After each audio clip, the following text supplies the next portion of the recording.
Bonsoir, donc je suis Orwin Avalon, bienvenue pour cette vidéo qui concerne l'action que nous pouvons avoir pendant les rêves de façon passive ou de façon active, c'est-à-dire que ou vous recevez des images sur votre écran mental de rêve ou quelqu'un apparaît sur votre écran mental. Donc quand vous recevez l'image, vous la recevez sur un plan passif.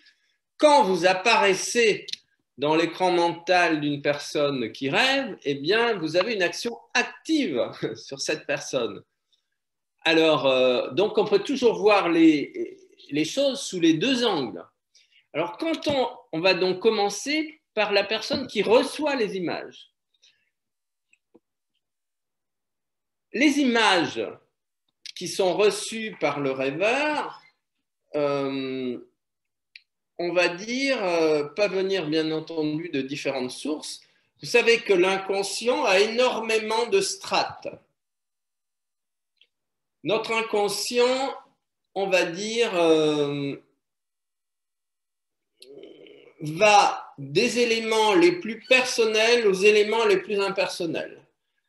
Donc, plus vous êtes dans des rêves de structure personnelle, plus les rêves ont pour fonction de vous permettre d'évacuer des tensions personnelles. Et à ce moment-là, vous faites appel à vos propres mémoires. Et vous savez que l'inconscient est absolument sublimement fait. Donc l'inconscient, qui lui parle le langage analogique, a cette capacité extraordinaire d'aller piocher dans les images de notre passé, on va dire des références qui sont en lien avec les problématiques que nous traversons. Et donc, nous pouvons nous retrouver avec des personnes qui surgissent sur cet écran mental de rêve alors qu'on avait complètement oublié qu'elles existaient, ou des personnes très proches qui peuvent apparaître. En général, si on parle, je vous donne un exemple. Une fois apparaît sur mon écran mental, pareil, un de mes copains de lycée, on se connaissait quand on avait 16-17 ans. Et donc là, bon, on peut soit l'interpréter comme une information personnelle, soit comme l'interpréter comme une information impersonnelle, soit se dire, eh bien, peut-être qu'il faut que je rétablisse le lien avec cette personne. Et ce jour-là, donc, je me retrouve avec ce... Ah, ho dimenticato completamente l'italiano, scusate. Perciò il tema stasera riguarda che cosa succede nei sogni, perché appariscono alcune persone nei sogni. E dicevo che ci sono due possibilità. La prima è che la persona riceve sul suo schermo mentale delle immagini, perciò in questo caso è passivo, o altre persone entrano nel sogno sullo schermo mentale di questa persona. In questo caso queste persone sono attive nel sogno. Allora, ho cominciato a parlare delle persone passive che ricevono l'informazione e ho detto che questa informazione può venire di molte strate, delle più personali alle più impersonali. Più è personale, più il sogno viene a risolvere le problematiche della persona e alcune volte comunque arrivano dei personaggi del nostro passato che ci vengono portare un'informazione. Facevo un esempio. Donc un jour, donc, il y a ce personnage qui arrive et je me disais, mais bon sang, je ne trouve plus son nom. Et à ce moment-là, m'apparaît Camille Saint-Saëns. Voilà. Dicevo che, per esempio, volevo recuperare la mattina dopo un amico mi era apparso nel sogno e pensavo di collegarmi con questo amico, perciò ma non mi ricordavo assolutamente del suo nome e perciò mi metto più o meno in recettività e mi arriva Camille Saint-Saëns, il famoso musiciste, et quand arrive l'image de Camille Saint-Saëns, ça y est, il s'appelle Saëns. Voilà. Perciò mi arriva a questo momento che il suo nome è Saëns. Fantastico. Et ensuite, je fais un autre exercice et m'arrive l'image de quelqu'un qui avait le même prénom. Et alors, c'est très amusant parce que maintenant m'arrive l'image de la personne qui avait le même prénom, mais je ne me souviens plus du prénom de cette personne. Voilà, mais pour vous dire que c'est arrivé en 2 étapes. Perciò dopo mi è apparso un'altra persona che aveva lo stesso nome di quella che avevo sognato e così ho recuperato l'identità. Je me suis précipité sur l'annuaire, ho cercato nell'elenco telefonico, ho trovato la sua madre, j'ai trouvé sa mère, j'ai appelé sa mère et 3 jours après, je voyais le copain et puis il s'est passé des choses fantastiques. Voilà. Perciò ho trovato la sua madre sull'elenco telefonico, l'ho chiamata e qualche giorno dopo ho visto l'amico e sono successe delle cose fantastiche. Donc, si vous voulez, il y a tout un tas d'interprétations possibles, des rêves qui ont une résonance personnelle aux rêves qui sont impersonnels, aux rêves, si vous voulez, les rêves où on est invité à retrouver des amis, ils sont intermédiaires entre les rêves personnels et les rêves impersonnels.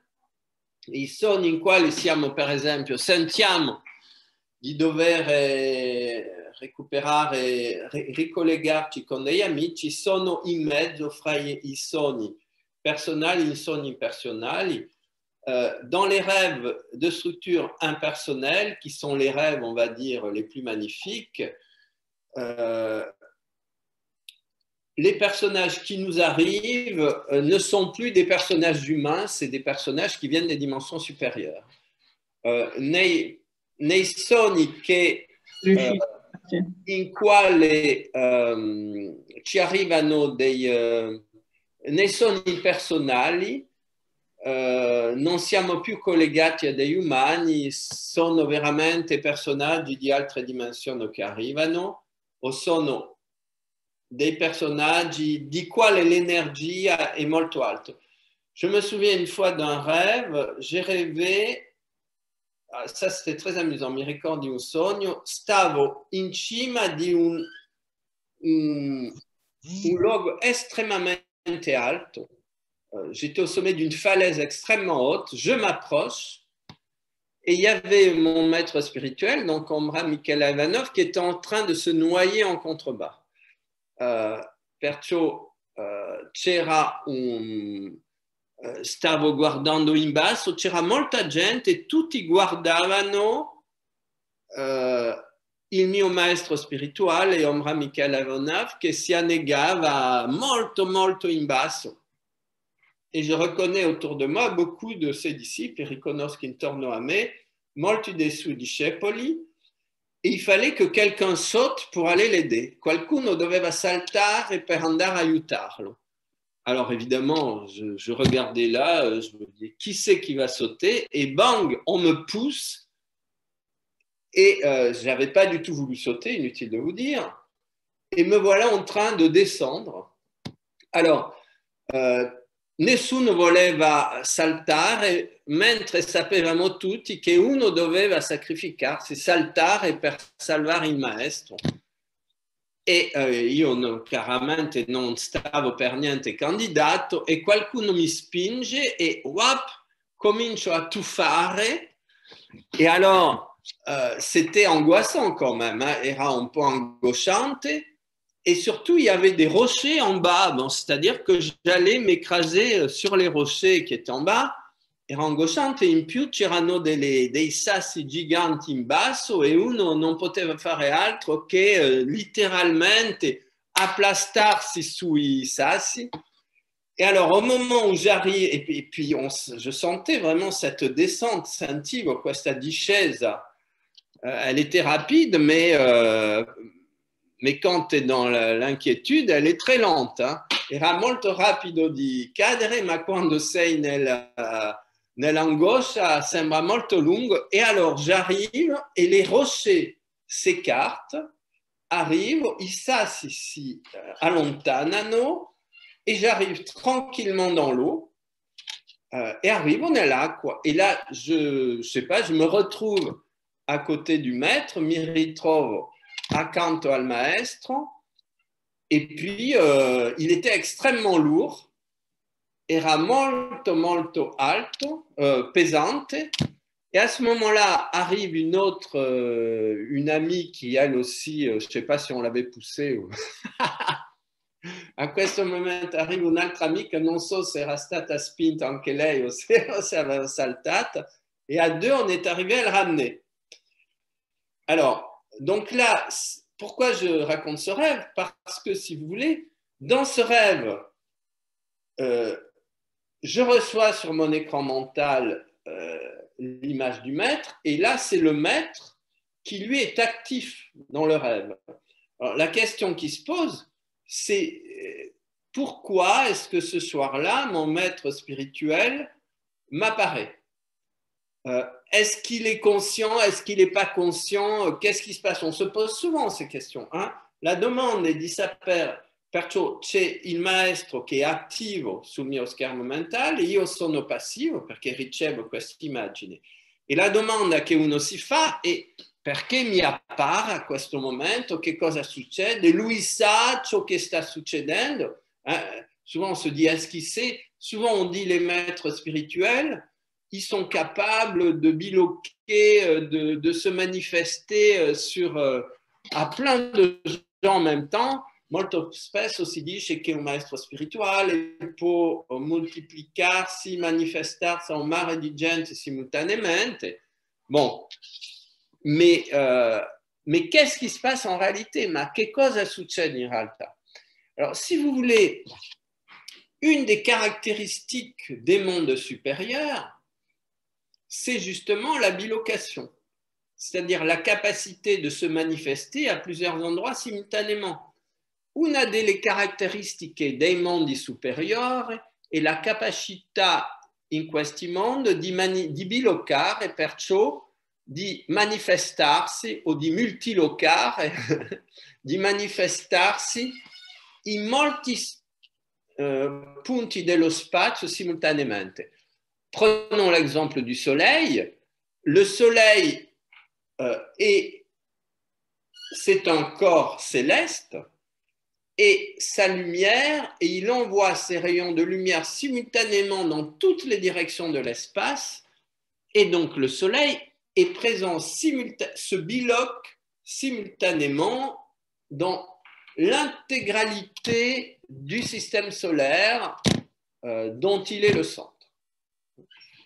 Perciò, se prendiamo il sistema solare, per esempio, se prendiamo il Sole è il centro di un sistema, e da questo centro irradia in tutte le direzioni, perciò sta bilocando, sta multilocando. On ne parle pas de bilocation, on parle de multilocation, cette capacité de présentiel à tous les niveaux, questa multilocazione, capacità di essere presenti in tanti luoghi nello stesso tempo. Alors, ça, si vous voulez, c'est une des caractéristiques des mondes supérieurs, et una caratteristica dei mondi superiori. Imaginez par exemple un humain, on va dire, qui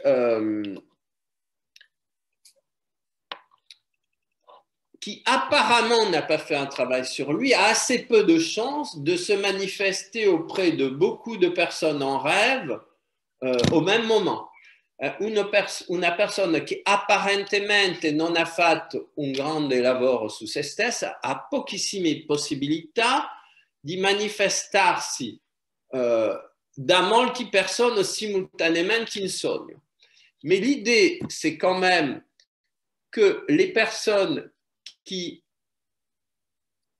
plus les rêves sont des rêves archétypaux, plus les personnes qui s'y manifestent viennent des mondes supérieurs.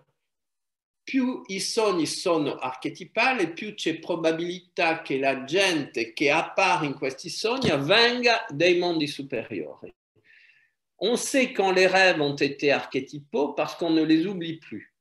Quando i sogni sono stati archetipali non si dimenticano più. Perciò sappiamo che veramente è successo a questo momento il sogno a significato un collegamento con les dimensioni supérieures. On sait à partir de là, ces rêves-là ont impliqué une connexion avec les dimensions supérieures. Et là, justement, je vous rappelle que toute la base du travail que je vous propose, c'est que nous sommes des êtres multidimensionnels.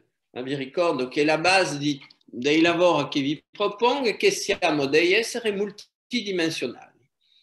Ce qui veut dire que plus nous avons ouvert notre conscience, plus nous sommes capables de multiloquer, pour utiliser cette expression. Per me siamo degli esseri multidimensionali e più abbiamo allargato la nostra coscienza, più ci siamo elevati a dei livelli multidimensionali e più abbiamo la capacità di multilocare, perciò di manifestarci in sogno, diciamo, a sempre più persone. Et quand nous arrivons à déjà la conscience solaire, quando arriviamo alla coscienza solare, che significa che siamo uniti attraverso il Sole con tutto il sistema solare, diciamo che cominciamo a recuperare le possibilità di multilocazione del Sole.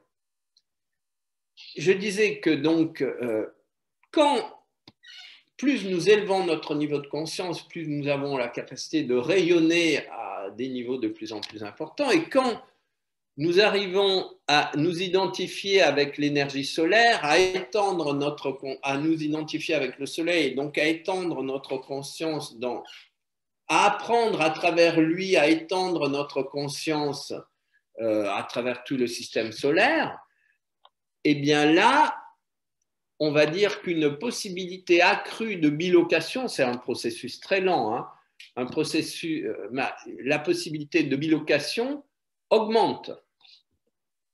Voilà, et puis après, il y a d'autres niveaux de conscience encore supérieurs à la conscience solaire, où la capacité de cette bilocation étendue augmente encore, e dopo ci sono altri livelli di espansione di coscienza al livello al di là di una coscienza solare in quale c'è ancora più possibilità di radiare e di manifestarsi simultaneamente in molti luoghi dello spazio et del tempo.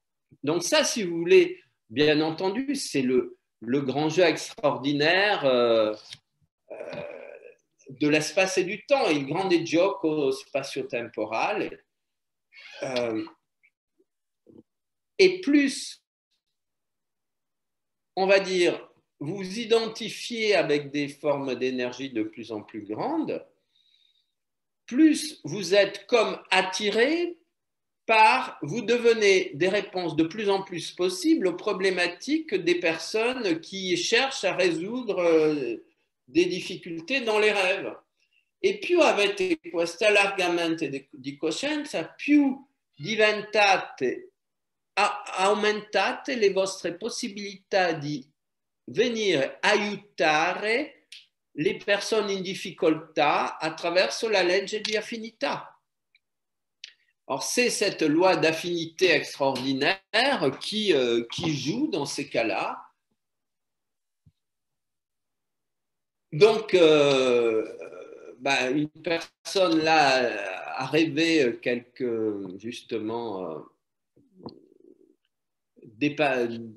membres de notre groupe qui travaillent pour aider les autres en même temps, et donc on peut supposer que comme on s'efforce de faire un travail multidimensionnel, disons, eh bien, l'aide t'est arrivée parce que tu en avais besoin à un certain moment, et puis c'était peut-être même pas besoin de l'aide que tu avais, c'est besoin de faire un rêve archétypal et de recevoir cette magnifique empreinte magique du rêve archétypal.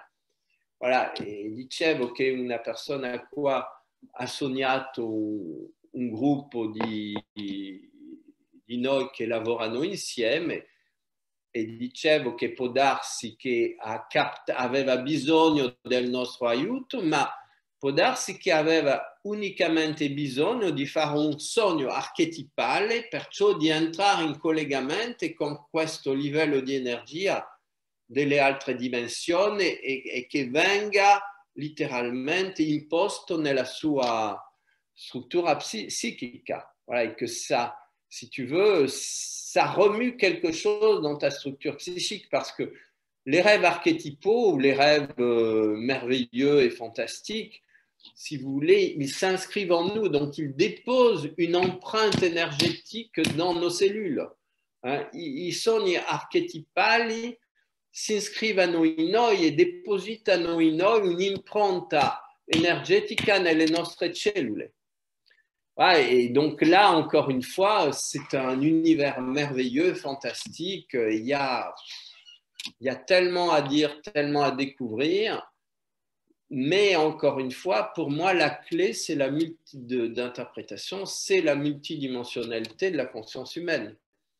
C'è molto da scoprire, molto da dire su questo mondo dei sogni che è infinito, ma per me una delle chiavi di interpretazione è la visione multidimensionale della coscienza qui explique vraiment que cette bilocation est vraiment une faculté qui s'amplifie automatiquement avec le travail spirituel. La bilocazione, la capacità di bilocare si amplifica completamente attraverso il lavoro spirituale. Voilà, et ça aussi, ça veut dire que plus nous travaillons, plus nous pouvons aider. E questo significa più lavoriamo e più possiamo aiutare. Et l'aide, elle n'est pas seulement pendant que les gens sont éveillés, elle est aussi la nuit pendant qu'ils dorment. E questo aiuto non è solamente di giorno quando la gente è sveglia, ma anche la notte quando dorme. Et donc, c'est un travail sur les cellules parce que la nuit, on est dans l'inconscient et les cellules, la nuit, ont le contrôle de la conscience. E un lavoro sulle cellule perché quando dormiamo le cellule hanno, diciamo, il controllo della coscienza. Donc, perciò è un lavoro potentissimo di agire e di andare a aiutare di notte la gente che ne ha bisogno. Et donc, c'est un travail extrêmement puissant, la nuit, de pouvoir aller aider les gens qui en ont besoin. Voilà.